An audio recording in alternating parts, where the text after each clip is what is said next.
What's up and good morning, guys? Welcome back to another video. Today is day 2 of the garage crane build project. And I mean, I may be hyping that up more than I should be, but I'm bored. We're in quarantine. We're making do with what we got. Speaking of quarantine, this is my first day ever like really going to a store.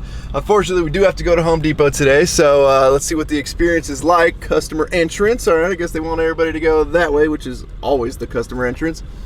I'm assuming they got this line here to only let so many people in the store at a time. Not really sure. Not really excited about going, but it is what it is. And obviously, being that any type of blue collar work and construction, all that is considered essential, places like Home Depot really are an important thing to stay open. I was hoping to be able to run in and run out, but unfortunately we need some plywood, and I'd rather just have Home Depot rip it for me. So we might be in there for a minute. Wish me luck. Well, we went into Home Depot just for some plywood and some redheads to anchor the pallet rack into the concrete.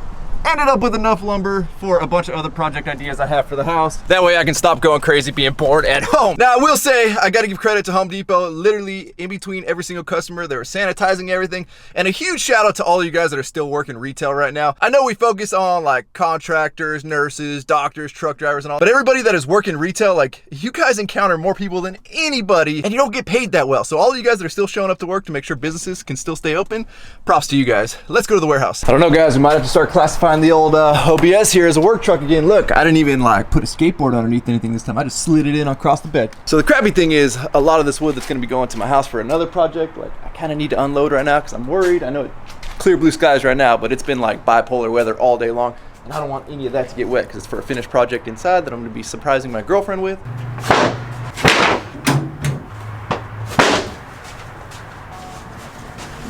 Yikes, I kind of forgot what an absolute mess I left this place in last night. But if you guys remember where we left off, we were still attaching the actual hoist assembly to the extendable boom arm that goes up on the crane up there. And if you guys haven't seen part 1, I recommend going back and watching part 1. What I think we're gonna do first today is we're gonna actually flip this entire assembly around and put the crane on that back corner over there. I could just take this rail off and switch them, but these rails are a pain in the butt to pull off. So while the rack is still light and unloaded, I'm going to give her the old 180 after I move again 500 more sets of tires to get them out of the way. Then we've got our plywood, which is going to be the shelving. That'll just sit right down in these grooves. A lot of different ways to do this. You can use 2x material, which is kind of what it's set up for. That's why this little shelf is so low.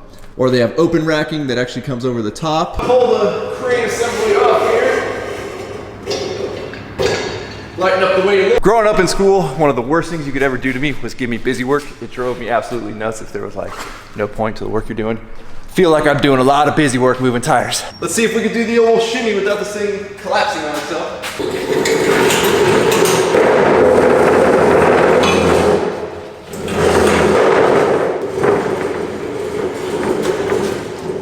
All right, wasn't that bad. Next, I'm gonna put the bottom shelf on. That way I actually have somewhere to stand and work off of. Little oversight on my part. I assume 8-foot pallet rack. You know, they probably added in dimensionally so you can put 8-foot material in on the shelving, but yeah, no. So we're gonna have to cut one end of the plywood off here. All right, got a measurement.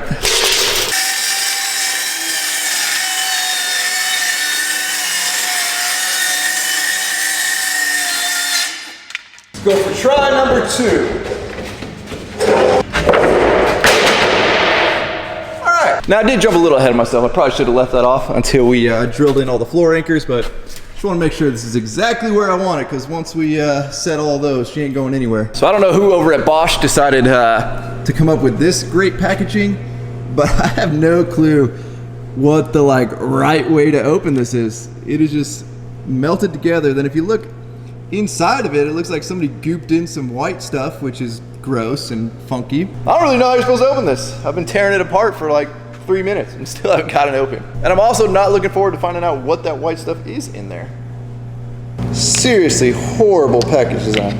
Oh yeah, yep, that's a lot of white stuff there. All right, we got it. Well, more white stuff, in case we didn't have enough. Ew, it's very sticky. I went ahead and spaced the rack about 6 inches off the wall, and I wanna make sure that I have full clearance, being that we are now closer to the wall with the actual crane assembly itself. So I'm gonna put this back up there and make sure that we can actually pivot the thing all the way around. I think we got plenty of clearance. Next step, let's drill the floor. Yeah, that didn't really make it easy to go in. Little mark for you. Little mark for you.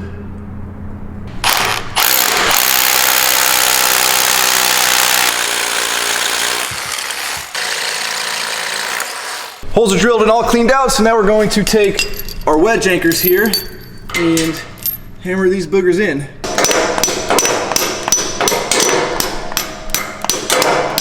All right, now that they're hammered down, we just tighten them.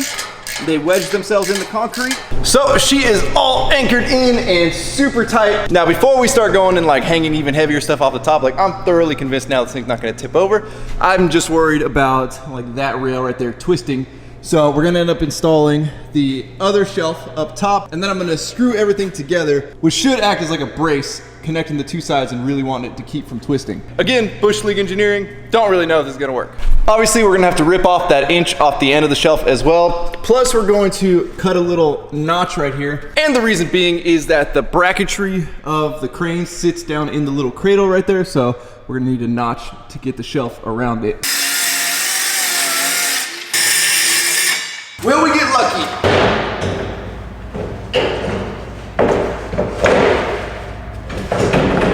Shout out to Home Depot for only carrying extremely bowed wood today. Looks like everything fits. I'm gonna end up putting a little piece of angle and screwing it into the pallet rack. That way we can actually like get some support underneath this little corner here now that it's not sitting on that ledge anymore, but she fits good. Now the pallet rack has little holes. I don't know if you can see on the little ledge right there. I got some self-tapping screws I'm gonna aim to hopefully hit in between those holes and lock this thing down to the actual metal itself. All right, the entire shelf is screwed off on the whole perimeter there. I mean, it feels solid. Now, is the crane portion gonna be solid? I don't really know. Let's give it a little, I don't know how much I trust that. Like, that's still a lot of movement, a lot of play. I think we're gonna have to do some other bracing up because I don't, like, I get we're not lifting, you know, 1,000 pounds with this, but that is, So back to the drawing board. To keep basically that frame over there from twisting, you can see it really wanting to twist. I'm assuming some bracing up underneath is gonna be the ticket. So here's my revision, or at least what might work as a revision. I'm gonna cut this 2x, just a hair bigger than that gap in between those two horizontals right there. I'm gonna wedge it in there, eventually end up screwing it in some way, shape, or form. And hopefully that will act as something to keep it from wanting to twist.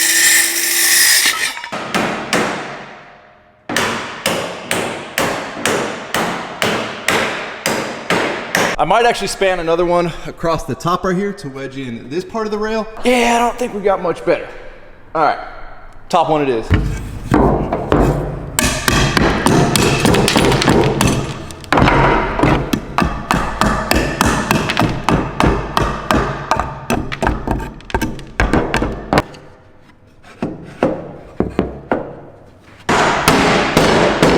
He's wedged in there nice and tight. I think this is our best shot right here, so.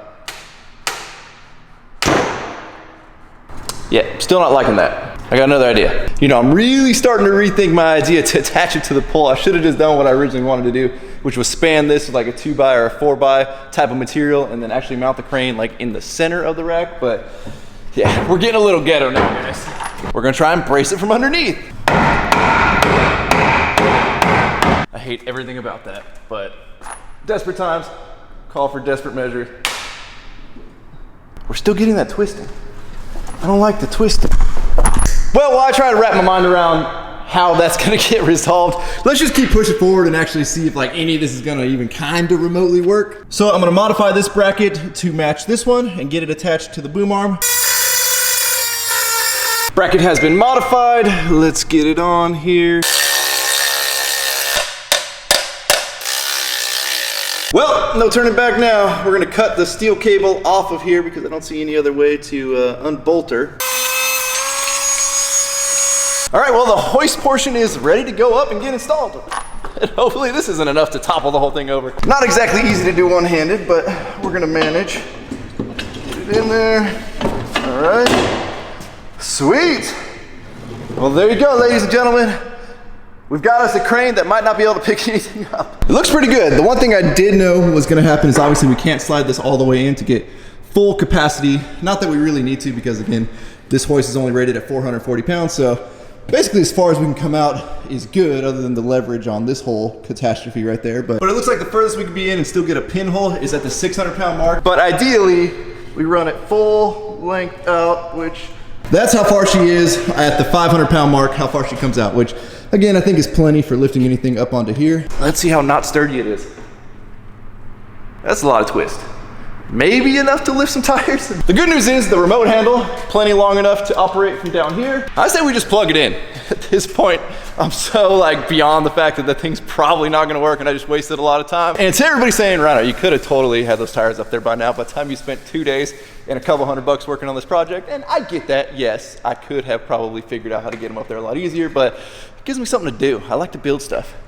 It does look cool from over here though. I mean, you gotta admit, looks like a great idea. Is it a great idea? We're about to find out. Well, I got it plugged in. Let's see if this thing actually works. I mean, we are talking Harbor Freight here, so I'm assuming down means down. Oh yeah. Wait, why is it going back up? Oh, apparently we got to get the little puck through the hole, and somebody put a nice rubber band on the actual spool line there. Okay, rubber band off. It's a lot quicker than I was anticipating it being. Look at that. Hey, you know, if we actually know how to brace stuff, like this whole part of it looks like a good idea. Let's try to actually lift something, you know, the whole point of this. I've got my certified lift strap here, and we'll just hoist up one of these OBS wheels and tires. Could use a little bit bigger of a hook on the end of this thing. Yeah, I don't think that's gonna work. It's gonna be a little long for setting up there, but going up. All right, guys, moment of truth. I'm gonna stand way over here, and well, let's see if she can lift it. I don't know, I mean, she's bending, but she's lifting. Look at that. I'm not gonna stand under it. I mean, not that a tire's gonna kill me, but I'm not gonna stand under it, but she lifted it. Like, we gotta give some credit where credit is due right there. Look at that, guys. Obviously a little bit shorter of a lift strap would be ideal for this situation. But let's see what happens if we crank up on the hydraulic ram over here. Close the valve, maybe, kinda, sorta. Feels like it's closing. Oh yeah, looking good. Just a little sketchy, but looking good. I think in the essence of lifting any tires up here, I would leave this ram in the up position. Obviously I wouldn't put it down, have to come up here and hand crank it because that kind of defeats the whole purpose of what I wanted to do here. This thing goes up pretty high. I don't know what to tell you guys, but I think, hold on, a little higher, hold on. Rethink that statement. I think we just successfully lifted a tire up onto our rack. I can't believe this actually worked. Yeah, like it actually worked.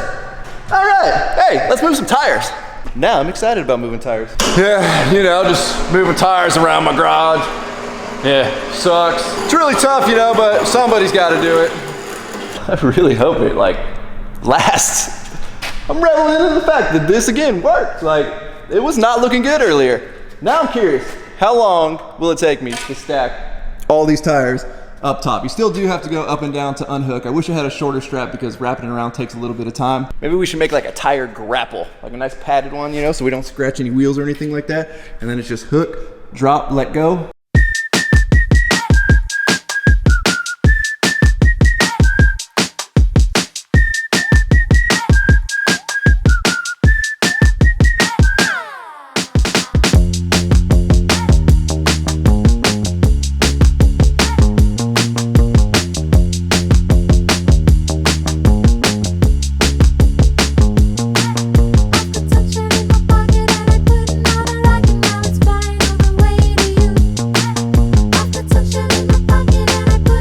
It actually worked. So total real time, that took about 8 minutes, and that was actually like with messing with the strap to make sure I get the right length. So we had a couple strap revisions there.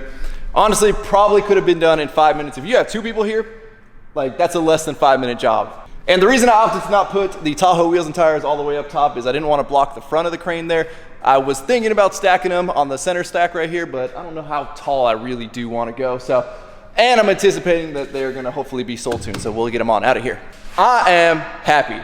Like I said, this Bush League engineering, I don't know how it worked, but it worked. I want to get up there and check that weld on the side of the actual little horizontal on the pallet rack itself, but it seems like everything's holding up. Like just a couple little creaks. You don't hear anything snapping.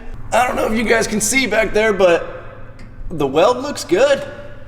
Everything looks like it's holding up good. Nothing's bending, nothing's tweaking. For how grim everything was looking this morning, I think we pulled off a pretty successful job. And now we've got a crane in the shop. Like, that's pretty rad. We're gonna start pulling engines. Kinda, not really. Stacking things, we're gonna be stacking things. I'm so stoked, guys. Like, you have no idea. I hate putting a ton of effort into something and then it just like completely fall apart and not work. So, that's a win. Now, do I recommend anybody try this at home? Probably not. So now I've got a lot of cleaning up in the shop to do, getting everything organized, put up on the pallet rack.